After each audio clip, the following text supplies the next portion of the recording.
Hello guys, update lang tayo dito sa aking gulayan. Ayan, napakaraming bunga na naman ng aking sitaw. Ayan, naliligo siya sa bunga.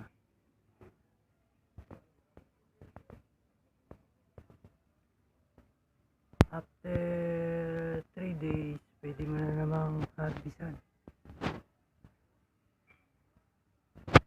Ayan, napakarami. Hanggang doon. Kada 3 araw pwede ka mag-harvest kasi maraming bunga. Ayan, maraming bulaklak. Pagka-harvest mo may kapalit na ulit. Ito, yung mga maliliit. Ito. Harvestin mo yung mga malalaki. Yan. Meron na kagad kapalit ng mga maliliit. After 3 days lang, pwede ka na ulit mamitas. Pagka namitas ka ngayon o sunod na araw. Ayan, marami pa yun dyan. Mga may... Ayan. Ayan. Ayan, ang ampalaya ko, may bunga na rin. Ayan. Ayan yung puno, ayan ang puno ng sitaw ko. Pasok lang pero marami bunga.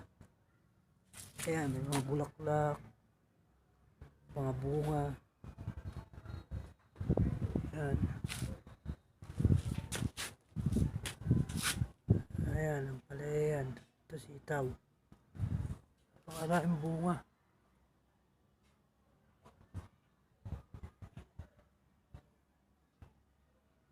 Ayan, nakikita nyo sa video.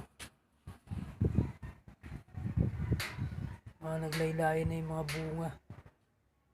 Ang diskarte para mabilis mamunga ang mga tanim mong gulay, lalagyan mo ng mga nabubulok katulad ng mga balat ng saging, balat ng itlog, balat ng sibuyas. Lalagay mo sa lupa para maging healthy. Wala na ka nang ilalagay na ibang chemical kundi yun lang, mabilis lang mamunga. Gaya niyan, napakaraming bunga. Ayan, oh. Ayan, napakarami, naliligo siya ng bunga. Kahit kada 3 araw ka mamitas, pwede ka mamitas. Ayan, napakarami niyang bunga, oh. May mga maliliit pa yan. Ayan, puro healthy, matataba ang puno ng palaya rin. Ayan, nilalagyan ko lang sila ng mga pinagbalatan ng kamatis, sibuyas, lalo yung saging na balat. Yan, maganda magpataba yan sa halaman. Napakaganda guys. Tingnan mo yan, mga bago kong tanim, may mga talong na naman ako. Yung kamatis ko yan, malapit na mamunga. Ayan, yung sili ko ng bunga na. Kaso tinanggalan ko ng dahon kasi nagkaroon siya ng insekto. Pero ngayon healthy na siya. Ayan, sili. Tinakpan ko kasi bawal siya maulunan ng marami.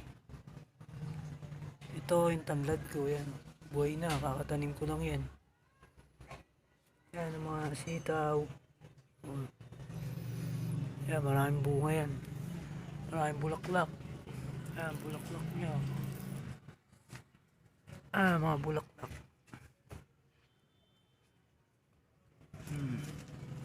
Napakalago. Ayan o.